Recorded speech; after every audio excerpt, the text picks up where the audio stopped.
Brought to you by MDH मसाले। और अब एक ऐसी तस्वीर में शुरुआत में आपको दिखाने जा रहा हूं जिसने पड़ोसी देश नेपाल और भारतीय राज्य बिहार के कई इलाकों को हिलाकर रख दिया। नेपाल में एक बेहद भयावह रूप में प्रकृति देखने को मिली। तिब्बत से अचानक बाढ़ आई, नेपाल के रसुआ जिले में भारी तबाही मचाती। सिर्फ रसुआ ही नहीं, नेपाल का टिमुरे बाजार, नेपाल का स्याफ्रू बेसी, ये आपको मैप के जरिए मैं दिखाता भी हूं। और इस मैप अगर आप जूम इन करेंगे तो आप देखें कौन कौन से इलाके हैं। ये नेपाल का हिस्सा है और नेपाल के इस हिस्से में जहां पर रसुआ गढ़ी है, तुसु है, बुसी है, रसुआ है, स्याफ्रू बेसी है, भोटेकोशी नदी का क्षेत्र है और टिमुरे बाजार है। इन 7 जगहों पर यह तबाही आती है और इन 7 जगहों पर तबाही में किसी को 1 सेकंड के अंदर समझ नहीं आता कि अचानक क्या हुआ। अचानक आए इस महाविनाश ने नेपाल को संभलने तक का मौका नहीं दिया। तबाही की तस्वीरें मैं दिखाता हूं आपको। गाड़ियां बह गई हैं। दादी के हाथों का जादू और खुशबू से महकता घर। MDH गरम मसाला, असली मसालों से भरा हूं मैं, क्योंकि हर रिश्ता है स्वाद से जुड़ा। अभी ये कुदरती आपदा के पीछे की वजह भी सामने आई। कभी भी पानी का विस्फोट मुमकिन है, ये कहा जा रहा है। एवलांच के साथ नेपाल में भूकंप आया, तबाही की आशंकाएं और बढ़ चुकी हैं। ये बड़ी खबर बता रहे हैं आपको, नेपाल में तबाही की आशंका और बड़ी हो सकती है। तस्वीरें और ज्यादा भयावह हो सकती हैं। एवलांच आया है भूकंप के साथ नेपाल में और अब झील में बड़े स्तर पर पानी फिलहाल अटका हुआ है और ये पानी अगर कभी भी रिलीज होता है, वहां से बहता है, वहां से आगे बढ़ता है तो तबाही और ज्यादा भयावह हो सकती है। ये तस्वीरें आपको बताने के लिए काफी है कि नेपाल में हालात फिलहाल क्या है। रेस्क्यू ऑपरेशन तुरंत जारी किया गया, हेलीकॉप्टर से वहां पर सहायता पहुंचाई जा रही है, लेकिन जमीन पर हालात क्या, आप देखिए कि मलबे के नीचे फंसे हुए लोगों को निकाला जा रहा है। और अभी जो तस्वीर सामने आई कि वहां पर एवलांच के बाद भूकंप के साथ एवलांच भी आया। ये 8 तस्वीरें मैं आपको दिखा रहा हूं। नदियां उफान पर। आप पहली तस्वीर में देखिए कि नदी का तूफान इतना प्रचंडता पर है, इतने वेग से है कि पुल जो नदी पर बना हुआ था उसको नदी अपने साथ बहा ले गई। गाड़ियां थी, गाड़ियों को बह ले गया। मकान जमीन बाल के अंदर ये तबाही आई है। ये अभी तक की अपडेट सामने है। भारी तबाही आई है। अभी तक हजारों लोगों के बारे में सूचनाएं मिल रही हैं कि उनको खोजा जा रहा है, उनके बारे में कोई सूचना मिल नहीं पा रही है। और ये आपको रेस्क्यू फोर्सेस के ऑपरेशन के दौरान की तस्वीर दिखा रहे हैं। अब आप जरा ये तस्वीर देखिए। ये आपको इमारत नजर आ रही है, इमारत के पीछे झील है। अचानक वहां से पानी का सैलाब आता है, गाड़ियां जो हैं उनको अपने साथ बहा ले जाता है। पीछे जो इमारत थी उसको भी तोड़ करके अपने साथ बहा ले जाता है। ये पानी की शक्ति है, पानी के वेग का प्रवाह है ये, जो बता रहा है कि कितना मानव जीवन के लिए ये दुष्कर साबित हुआ है। सब कुछ तबाह हो चुका है नेपाल के अंदर। लेकिन अब बड़ा सवाल ये भी है कि नेपाल के अंदर आई इस त्रासदी, इस तबाही के बाद भारत में क्या प्रभाव इसका पड़ने वाला है, उसकी भी तस्वीरें दिखाऊंगा। लेकिन एक दुखद तस्वीर सामने आ चुकी है। जो सूचना है वो ये कि अब तक 22 लोगों की जान जाने की पुष्टि हो चुकी है। बताया जा रहा है कि लगभग 1000 लोग ऐसे हैं जो कि इस पानी के बहाव में बहे हैं। 5 जिले ऐसे हैं जहां पर कि रेड अलर्ट जारी किया गया। तिब्बत पे ग्लेशियर फटा और उसका जो सीधा असर हुआ वो हुआ नेपाल के। दोनों के अगर आप समुद्र तट से ऊंचाई नापेंगे तो तिब्बत लगभग 3100 फीट ज्यादा ऊंचाई पर है। अब सोचिए उतनी ऊंचाई से पानी नीचे गिरता है ग्लेशियर फटने के बाद, तो निचले इलाकों में क्या हाल हुआ होगा। वो यही हाल हुआ है जो तस्वीरों में आपके सामने है। बस सैलाब में बही और बस आपको लगेगा तिनके की तरह, क्योंकि अब से कुछ देर पहले तिब्बत की जो तस्वीरें सामने आई थी वो तस्वीरें भी दिखा रही थी कि एक जो इमिग्रेशन सेंटर था वो पूरा सेंटर 2 से 3 सेकंड के अंदर खत्म हो गया था। पूरा सेंटर पानी अपने साथ बहा ले गया था।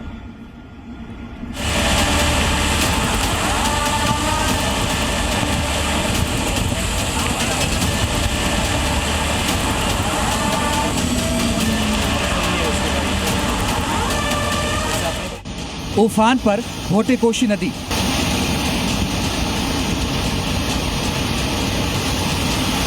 चंद सेकंड में मकान जमदूज।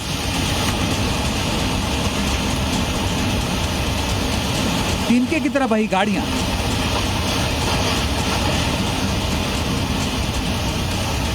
नेपाल के रसुआ में भारी तबाही।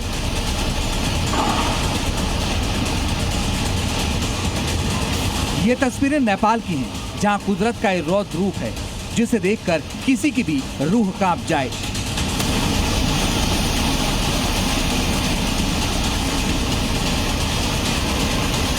ये तबाही मची है नेपाल के रसुआ जिले में, जहां तिब्बत से आई बाढ़ ने ऐसा कहर बरपाया है कि हर तरफ सब कुछ तबाह हो गया।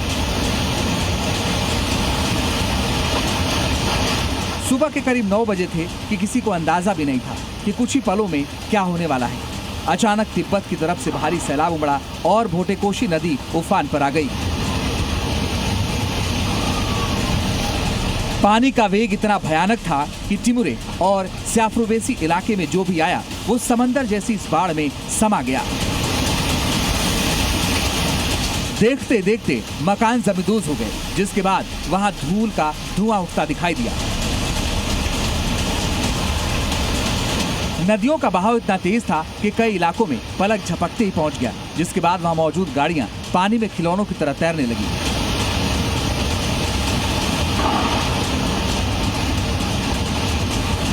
यही नहीं, 2 सड़कों को जोड़ने वाला नया नया बना पुल भी ताश के पत्तों की तरह सैलाब के साथ टूटकर बह गया।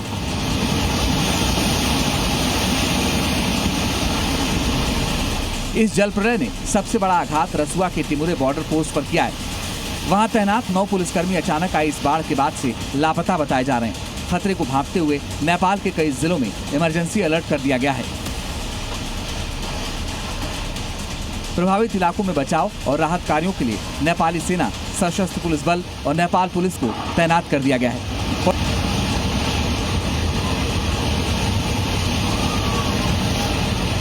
पड़ोसी जिलों से भी अतिरिक्त सुरक्षा बल रसुआ के लिए रवाना कर दिया गया है। मुगलिन और त्रिशूली नदी के आसपास के इलाकों में सख्त चेतावनी जारी कर दी गई है। भोटेकोशी नदी का यह तांडव कोई पहला मौका नहीं है। पिछले साल भी इस नदी ने भारी तबाही मचाई थी, जिसमें 9 लोगों की जान चली गई थी। इस बार का ये सैलाब एक बार फिर डरा रहा है। प्रकृति के इस भयंकर प्रकोप ने एक बार फिर इंसानी लाचारी को सबके सामने ला दिया है। Report Zee media. तो वहीं योगी आदित्यनाथ ने रक्षाबंधन से पहले आज लोकमाता अहिल्याबाई मातृशक्ति यात्रा योजना का शुभारंभ किया। इस दौरान योगी ने बुजुर्ग महिलाओं के लिए रोडवेज में फ्री यात्रा का ऐलान किया, साथ ही विपक्ष पर जमकर बरसे। पहले दिखाते हैं आपको पिछली सरकार पर योगी के 3 प्रहार। हर बेटी, हर बहन और हर माता की जवान पर एक नारा गूंजता था कि देख सपाई बिटिया घबराई। यानी जिन गुंडों को देख करके बिटिया घबरा जाती थी, यह नारा उस दौर के, उस गवर्नेंस के मॉडल का नाम है land mafia, sand mafia, one mafia, पशु माफिया, नकल माफिया। ये प्रदेश की पहचान थी। माफिया सिंडिकेट की सत्ता प्रदेश की सत्ता के समानांतर चलती थी। पेंशन और छात्रवृत्ति बिचौलिए तय करते थे और पुष्टाहार पर माफिया का कंट्रोल था। उत्सव से पहले उपद्रव हो जाते थे और कर्फ्यू जब लगता था तो सबसे ज्यादा परेशानी होती थी माताओं बहनों को। MDH की देगी मिर्च, देगी मिर्च का तड़का, अंग अंग फड़का। MDH की देगी मिर्च।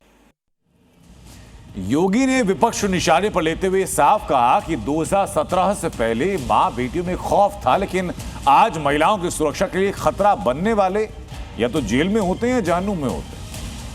महिला शक्ति कार्यक्रम में योगी ने कितने रामबाण छोड़े, उनकी पूरी लिस्ट में आपको दिखाता हूं।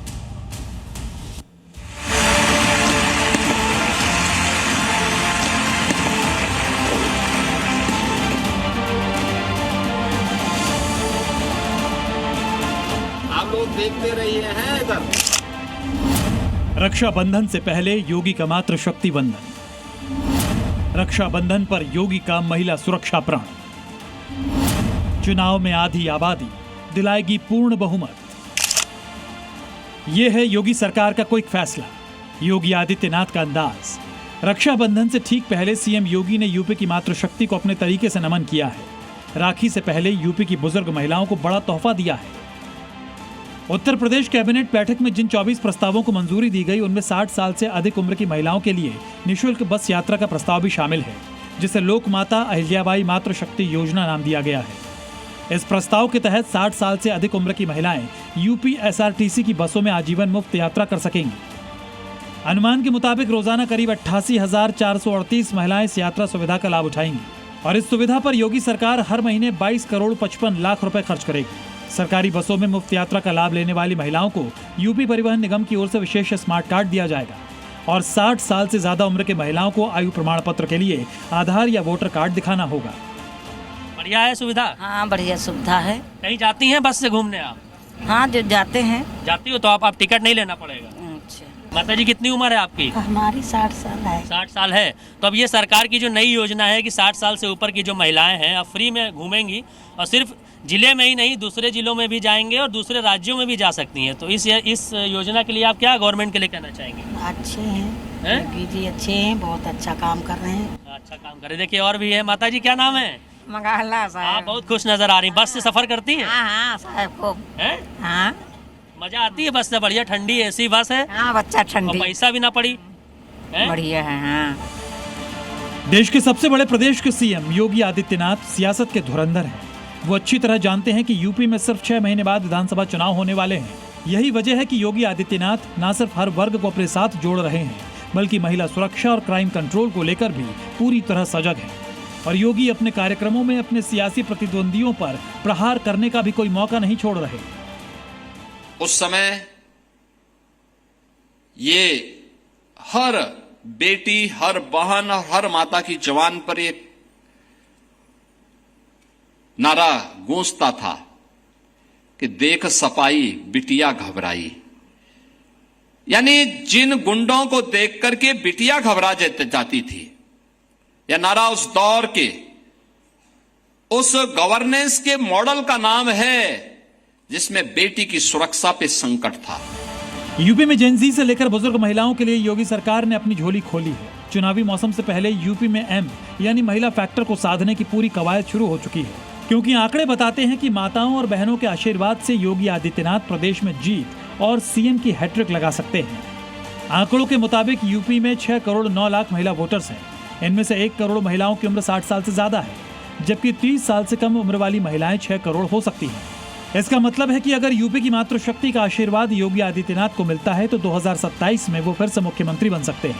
यही वजह है कि कानून व्यवस्था को लेकर योगी जीरो टॉलरेंस वाली नीति पर चलते हैं। पेंशन और छात्रवृत्ति बिचौलिए तय करते थे और पुष्टाहार पर माफिया का कंट्रोल था। उत्सव से पहले उपद्रव हो जाते थे और कर्फ्यू जब लगता था तो सबसे ज्यादा परेशानी होती थी माताओं बहनों को। योगी ने यूपी की सत्ता संभालते ही एनकाउंटर का ऐसा अभियान चलाया कि अपराधी ही नहीं विरोधी भी योगी का नाम लेते हैं। योगी के एनकाउंटर मॉडल को कोई भूल ही नहीं पा रहा। जिसके सर पे कोई बाल नहीं है वो एनकाउंटर करा रहा है।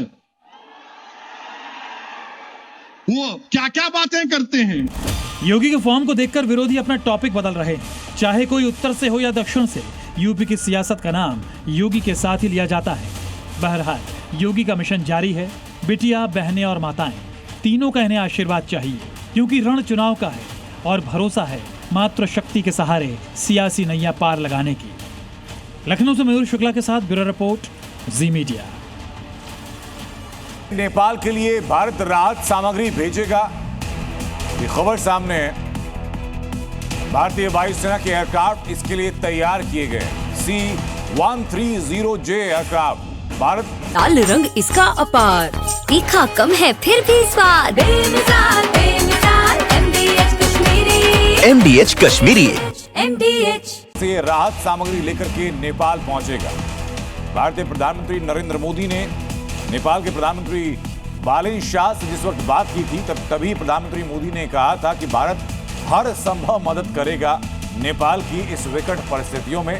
और इसी के साथ आप देखिए उधर बात होती है तो उधर भारतीय वायुसेना का हरक्यूलिस विमान तय हो जाता है, तैयार हो जाता है नेपाल राहत सामग्री ले जाने के लिए। कुछ ही देर में ये रवाना भी होगा नेपाल के लिए। नेपाल इस वक्त भयानक प्राकृतिक आपदा से गुजर रहा है। बाढ़ के बाद और अभी अपडेट ये सामने आ रही कि 20 लोगों की मारे जाने की खबर थी, तो उसमें से 7 शव फिलहाल बरामद हो चुके हैं। जो वहां के रेस्क्यू ऑपरेशन फोर्सेस हैं वो इस वक्त फुल थ्रॉटल काम कर रही हैं, पूरी शक्ति के साथ काम कर रही हैं। भारत नेपाल के साथ इस वक्त खड़ा हुआ है। भारतीय प्रधानमंत्री ने वायदा भी किया नेपाल के प्रधानमंत्री से कि ऐसे वक्त में जिस वक्त विकट परिस्थितियों का सामना नेपाल कर रहा है, आज मुस्लिम समाज 12 वफात का त्योहार मना रहा है। सीएम योगी ने पहली गाइडलाइन दी थी कि त्योहार में कोई भी हुड़दंग या कोई भी उपद्रव नहीं होना चाहिए। इसके लिए उत्तर प्रदेश पुलिस चप्पे चप्पे पर मुस्तैद थी और नतीजा ये कि 12 वफात में ना तो कोई हंगामा हुआ ना कोई खुराफात हुई।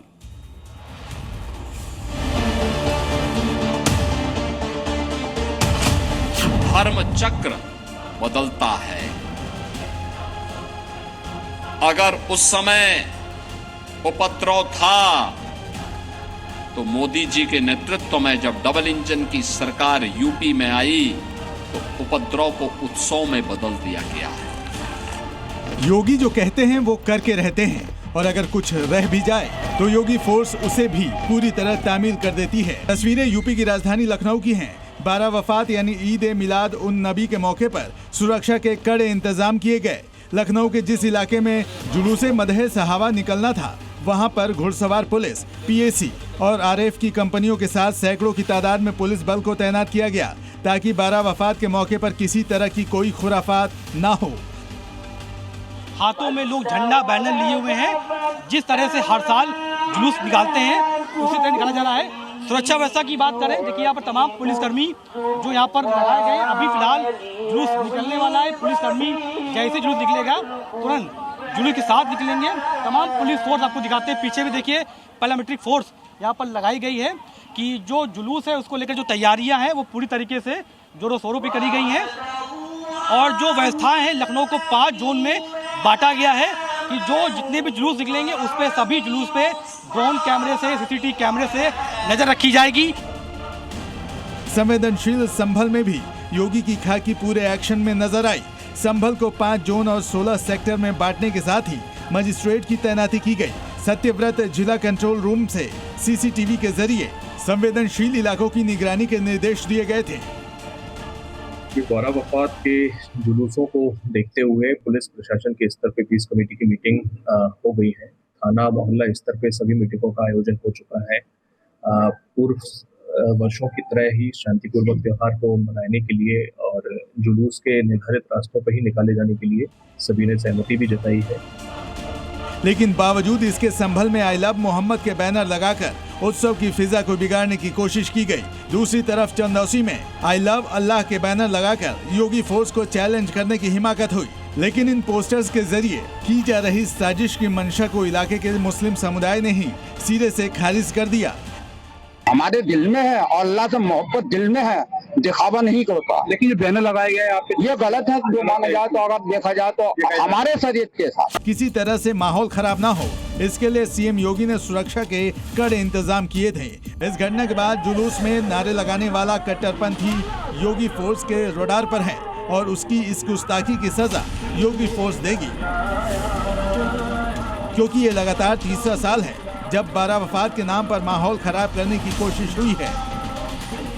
यूपी में कट्टरपंथियों की ऐसी ही करतूतों को कंट्रोल करने के लिए तैयारी पहले से ही कर ली गई थी। 12 वफात को देखते हुए सुरक्षा मुस्तैद थी। चप्पे चप्पे पर पुलिस का पहरा था और यही वो सख्ती और चौकसी थी जिसने मेरठ में भाईजान को योगी फोर्स का मुरीद बना दिया। सड़कों पर फ्लैग मार्च कर रही पुलिस पर भाईजान ने पुष्प वर्षा की और 12 वफात के मौके पर शांति व्यवस्था कायम रखने के लिए पुलिस अधिकारियों को गुलाब के फूल भेंट किए। Bureau report, Zee media. अब बात उस खबर की जिसने पिछले 3 दिनों से सोशल मीडिया से लेकर राजनीतिक गलियारों तक में हंगामा कर दिया। फिल्म एक्ट्रेस कृति सनोन ने रक्षाबंधन को लेकर बने ज्वेलरी एड में जो ड्रेस पहनी उस पर सोशल मीडिया पर उनको ट्रोल किया गया। हालांकि कृति के सपोर्ट में कांग्रेस सांसद राहुल गांधी आए, लेकिन कंट्रोवर्सी नहीं थमी और आखिरकार कंपनी को विज्ञापन वापस लेना पड़ा।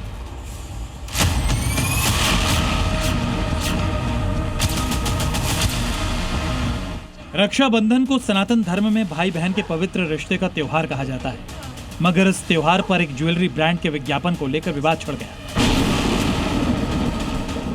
सोशल मीडिया पर उन्हें ट्रोल किया जाने लगा और सनातनी संस्कृति के अपमान का आरोप लगा। इसकी दो वजह थी, पहला एक्ट्रेस कृति सेनन की ड्रेस और दूसरा कृति का डॉग को राखी बांधना। लोगों के मुताबिक कृति के कपड़े रक्षाबंधन के हिसाब से सही नहीं हैं। वहीं कुछ लोगों ने ऐड में कृति के अपने पेट डॉग को राखी बांधने वाले हिस्से पर भी सवाल उठाए, मगर सबसे ज्यादा कलह कृति के कपड़ों को लेकर हुआ। दरअसल कृति सेनन ने रक्षाबंधन के मौके पर ज्वेलरी ब्रांड के लिए जो ऐड किया था, उसमें कृति ने of white bralette style blouse और ड्रेप्ड स्कर्ट पहनी थी, जिसे लेकर सोशल मीडिया पर लोगों ने उन्हें खूब खरी खोटी सुनी। इस सनातनी विवाद में ट्विस्ट तब आया जब सियासी तड़का लगाने कांग्रेस सांसद राहुल गांधी भी कृति के सपोर्ट में आ गए। राहुल गांधी ने कृति का वीडियो रिपोस्ट करते हुए लिखा, एक महिला क्या पहनती है, क्या करती है और कहां जाती है, ये उसकी पसंद है। महिलाओं को अपनी आजादी का इस्तेमाल करने के लिए ट्रोल करना बंद करें। हालांकि विवाद बढ़ने पर कंपनी ने इस विज्ञापन को वापस ले लिया। कंपनी की तरफ से एक बयान जारी कर कहा गया कि हमें भारतीय संस्कृति, परंपरा और त्योहारों का पूरा सम्मान है। एक ब्रांड के तौर पर हम हमेशा अपने पूरे परिवार के साथ ऐसे उत्साहवर्धक माहौल का जश्न मनाते हैं और इस मौके पर हम अपने पेट्स के लिए भी प्यार और जश्न का इजहार करना चाहते थे। अगर हमारे विज्ञापन से समाज के किसी भी वर्ग की भावनाओं को कोई चोट पहुंची हो तो हमारा ऐसा कोई मकसद नहीं था। इसी सम्मान का ध्यान रखते हुए हम अपना ऐड वापस ले रहे हैं। विवाद के बाद कंपनी ने बेशक विज्ञापन रोक दिया, लेकिन कृति को राहुल के सपोर्ट पर सियासत स्टार्ट हो गई। आजादी है, राखी एक पवित्र त्योहार है, क्या यूनिफॉर्म होनी चाहिए ये हमारे सारे हिंदुस्तान की बहनें जानती हैं। राहुल गांधी तो पारसी है, उसको क्या पता हिंदू धर्म, संस्कृति, संस्कार क्या होते हैं। जो राहुल जी ने किया है वो सही किया है कि हर व्यक्ति को, चाहे वो महिला हो, विशेषकर महिला हो, उसने क्या पहनना चाहिए, क्या नहीं पहनना चाहिए, इसको कोई डिक्टेट नहीं कर सकता। राहुल गांधी क्या समझने लगे हैं कि वो खुद मसीहा बन गए हैं? महिला के पोशाक को लेके वो मसीहा, स्टूडेंट के मूवमेंट को लेके वो मसीहा। खैर, वो जितना दखल अंदाज करें वो बेहतर है कि वो न करें, क्योंकि जब महिला कोई भी फैमिली प्रोग्राम हो, ट्रेडिशनल प्रोग्राम हो, वहाँ उनकी एक नैतिक जिम्मेदारी नहीं है, लेकिन हमारी संस्कृति सभ्यता ये सिखाती है कि कैसे प्रस्तुत होना चाहिए। हालांकि इस पूरे विवाद पर कृति ने भी अपने बचाव में ट्रोलर्स को खूब खरी खोटी सुनाई। कृति ने अपने पोस्ट में लिखा, त्योहारों का असली मतलब आपके पहने हुए कपड़ों में नहीं, बल्कि परंपराओं के प्रति आपकी भावनाओं और उनके अर्थ में होता है। रक्षाबंधन सुरक्षा का बंधन है। मैं और मेरी बहन एक दूसरे को राखी बांधते हैं। हम जानते हैं कि हम एक दूसरे की सुरक्षा वैसे ही कर सकते हैं जैसे कोई भाई करता है। हम एक दूसरे की सेहत, खुशी और लंबी उम्र के लिए प्रार्थना करते हैं, और हमारे लिए यह प्रार्थना और वादा हमारे डॉग्स के लिए भी है। आखिर वे भी तो परिवार का हिस्सा हैं। जाहिर है विज्ञापन में कृति के कपड़े हों या डॉग को राखी बांधना, सबके पीछे अपनी मर्जी हो सकती है, मगर सवाल है सनातनी त्योहार में क्रिएटिविटी के नाम पर लिबर्टी की। क्योंकि बात जब दूसरे धर्म के त्योहार की आती है तो यही कृति और उनकी पीआर टीम परंपरा का पूरा ध्यान रखती है, जैसा कि उनके इस पोस्ट में देखा जा सकता है, जिसमें वो ईद की बधाई दे रही हैं। लेकिन इन दो तस्वीरों में दिख रहे अंतर पर ही कृति से लोग पूछ रहे हैं कि क्या ईद में आपकी आजादी खत्म हो जाती है? क्या सिर्फ सनातनी त्योहार में ही आपको स्वतंत्रता दिखाई देती है? Bureau report, Zee media. Rakshabandhan के त्योहार पर जहां मिलावटखोर एक्टिव हैं, तो वहीं योगी फोर्स भी सुपर एक्टिव है। उत्तर प्रदेश के कई शहरों में छापेमारी के दौरान सिंथेटिक दूध पकड़ा गया, सैकड़ों किलो मिलावटी पनीर पकड़ा गया, नकली घी बरामद किया गया, कई दुकानों को सीज किया गया। सेहत के दुश्मनों के खिलाफ ताबड़तोड़ कार्रवाई की जा रही है।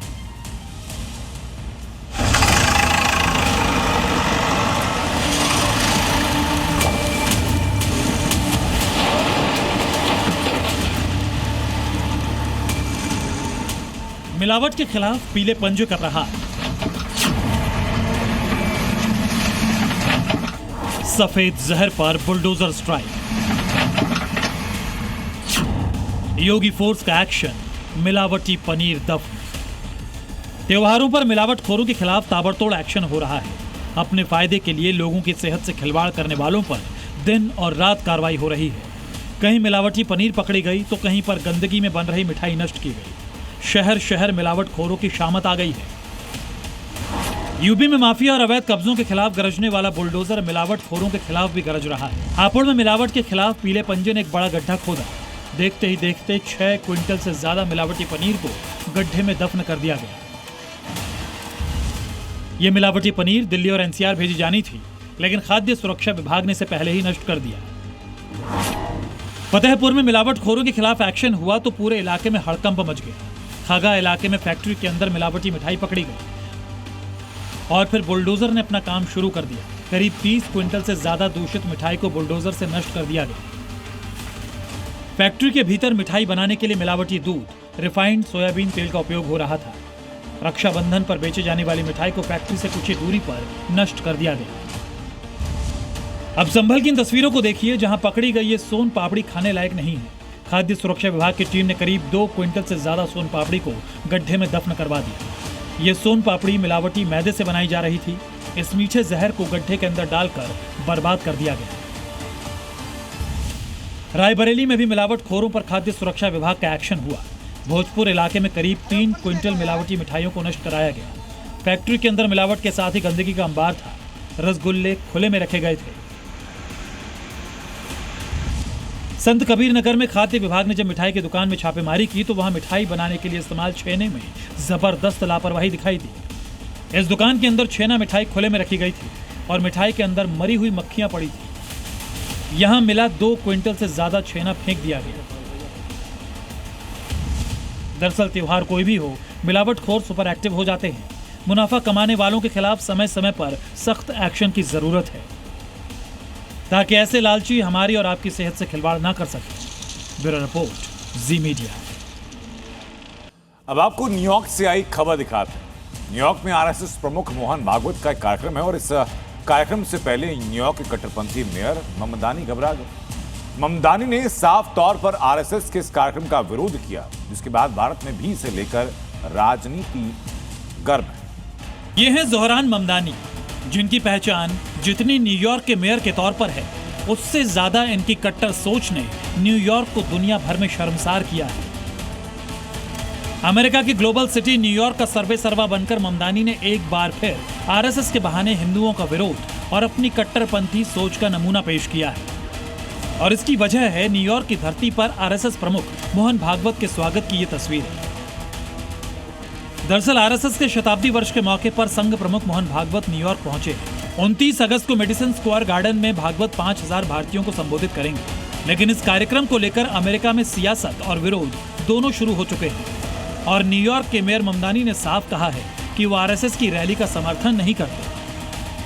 प्रेस कॉन्फ्रेंस में आरएसएस की रैली का विरोध करने वाले ममदानी ने खुद को भारतीय तो बताया, साथ ही धर्मनिरपेक्ष और बहुसमाज का पाठ भी पढ़ाया। लेकिन सच ये भी है कि अगर ममदानी को भारत और आरएसएस के बीच के संबंधों का जरा सा भी ज्ञान होता तो वो अपनी आंखों से कट्टरपंथ का चश्मा कब का उतार फेंकते। खुद को सच्चा भारतीय कहने वाले जोहरान ममदानी को आज आरएसएस के बारे में जान लेना चाहिए। दुनिया का सबसे बड़ा स्वयंसेवी संगठन समाज की किसी भी जाति, धर्म, संगठन, समुदाय से ऊपर उठकर 100 सालों से सिर्फ देश हित में काम करता आया है। 1950 के दशक में असम भूकंप हो या दूसरे राहत कार्य, 1962 के भारत चीन युद्ध के दौरान नागरिक सहायता और राहत बचाव का काम हो, 1971 में बांग्लादेश मुक्ति युद्ध के दौरान शरणार्थी संकट में मदद की बात हो, 1984 में सिख विरोधी दंगों में परिवारों को सुरक्षा या राहत देने की बात हो, या फिर 2001 में गुजरात भूकंप, 2013 में उत्तराखंड आपदा और 2020-2021 में कोरोना की वैश्विक महामारी के दौर में भी आरएसएस ने सिर्फ और सिर्फ जनहित में खुद को समर्पित रखा। यही वजह है कि अमेरिका से आरएसएस के खिलाफ उठी आवाज को भारत से भी करारा जवाब मिला।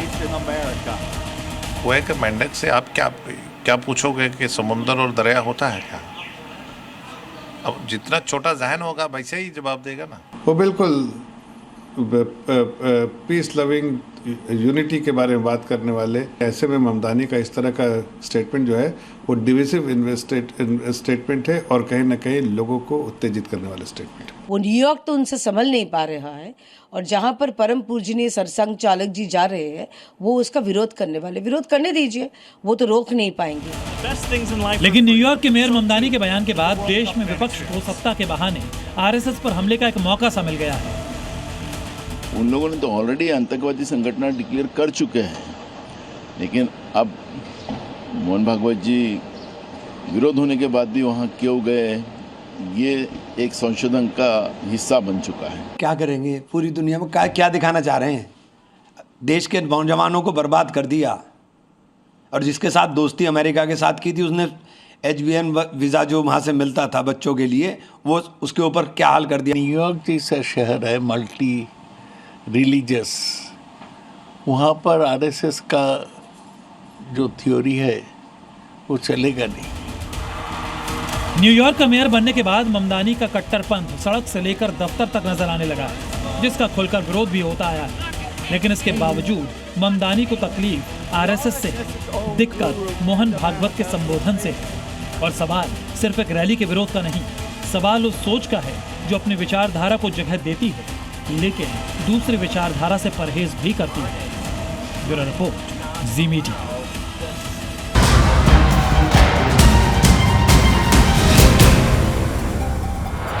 Brought to you by MDH मसाले।